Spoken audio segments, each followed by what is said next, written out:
पर स्वामी जी, आप जैसे श्री राम ने तो कभी किसी के साथ गलत नहीं किया था, फिर उन्हें वनवास क्यों हुआ? अ, सुख और दुख को आप फिर से समझो। वनवास पाना दुख नहीं है।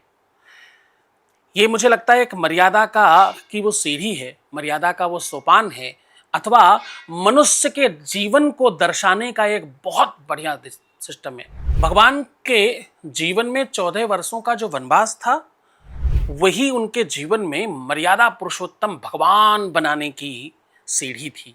अगर वो 14 वर्षों का वनवास न होता तो राजा दशरथ का पुत्र राम होता, मर्यादा पुरुषोत्तम भगवान श्री राम नहीं होते। तो ये जब आपके जीवन में कुछ बहुत स्पेशल आना होता है, उसके पहले आपको वो खेती दी जाती है जिसमें आपको हल चलाना होता है, आपको परिश्रम करना होता है, आपको श्रम करना होता है।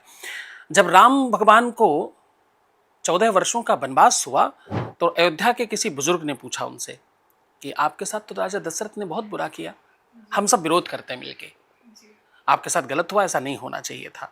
कोई पुत्र के साथ ऐसा करता है क्या? केवल वनवास नहीं है ये। एक दिन पहले जिसको ये कहा गया कि अब तुम्हें राजा बनाया जा रहा है, उसने तैयारी शुरू करी। अब तत्काल थोड़ी देर बाद कहा गया, जब सब तैयारियां हो गई, सारी व्यवस्थाएं हो गई, उसने मान लिया कि हाँ मुझे राजा बनना है, तब कहा गया अब तुम्हें राजा नहीं बनना, वनवासी। तो पहला तो दर्द ये कि भाई अब जो मिलना था वो छूट गया एकदम हाथों से।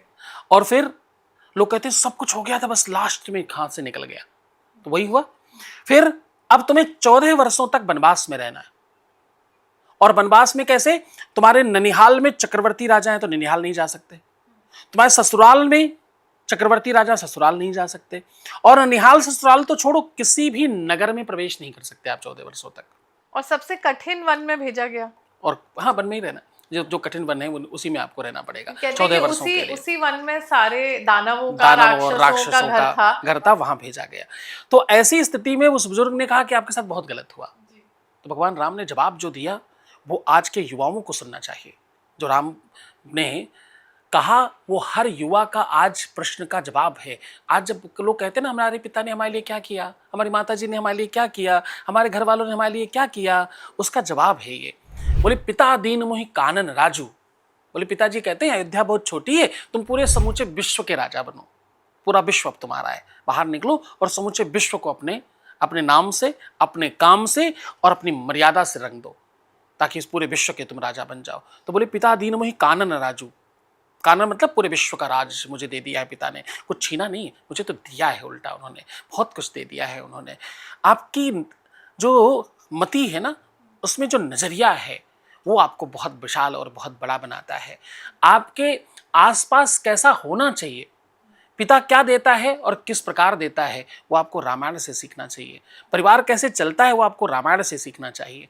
एक सहयोगी कैसे होता है, भाई कैसा होना चाहिए, सेवक कैसा होना चाहिए, मर्यादा कैसे जीवन में होती है, ये आपको रामायण से सीखनी चाहिए। जिसके जीवन में रामायण प्रवेश कर गई उसके जीवन में कुछ दुख नहीं बचेगा। 14 वर्ष सबके जीवन में आते हैं, चाहे जानकर और चाहे अनजान में। वो 14 वर्ष कभी किसी को जन्म के समय मिलते हैं, कभी अर्ध आयु में, कभी पूर्ण आयु में, कभी मध्य आयु में, कहीं ना कहीं तो मिलते हैं वो 14 साल। आप हंसकर स्वीकार कर लो, उस अंधेरे के पार जाकर देख पाओ, तो आप मर्यादा पुरुषोत्तम भगवान श्री राम जैसे हो जाएंगे, आप राजा बनेंगे, पूरी दुनिया आपका अनुसरण करेगी। और अगर आप नहीं देख पाए तो आप रावण होंगे, हर बार आपको जलाया जाएगा, आपकी निंदा की जाएगी। जब आप अपने घर के सुख को त्याग कर आश्रम में जाके गुरु जी के चरणों में बैठकर शिक्षित होते हैं, तो आप मर्यादा पुरुषोत्तम भगवान श्री राम बनते हैं। महल छोड़कर, व्यवस्थाएं छोड़कर, बड़ी बिल्डिंग में नहीं, जंगल में जाके पढ़ने गए, बड़ी बिल्डिंग में नहीं। चाहते तो क्या करते, अपने महल में ही गुरुकुल खोल देते, नहीं किया। दूसरी तरफ रावण को पढ़ाने उसके अपने घर में ब्रह्मा जी स्वयं आते थे। अच्छा, मुझे नहीं पता। रावण को पढ़ाने के लिए स्वयं ब्रह्मा जी चारों वेद लेकर के उसके घर आते थे। इंद्र उसके यहां झाड़ू लगाने आया करता था रोज। तो गुरुजी, इतनी शक्ति, इतना पराक्रम के बाद भी वो हार गए। वही सुख और दुख, उसके जीवन में वो 14 सालों का जो वनवास था वो नहीं आया ना, उसने कुछ भी। जब आप अपने जीवन में अभाव देखते हो तो प्रभाव का दर्शन होता है। और जब प्रभाव देखते हो तो अभाव का दर्शन होता है। आप अगर कभी भी मरना नहीं चाहते, अमर होने का सही तरीका क्या है? कैसे आप अमर हो सकते हैं? अमर होने का एक ही तरीका है दुनिया में, आपका नाम जीवित रह सकता है। इंसान कौन जीवित रहेगा? वो तो कभी ना कभी मरेगा ही। इंसान कभी ना कभी जाना ही पड़ेगा हर इंसान को, लेकिन नाम सदैव रह सकता है। या आपका अकाउंट जीवन भर रहेगा, लाइफ टाइम रहेगा। अब जितने फॉलोवर हो गए ये थोड़ी खत्म होने वाले।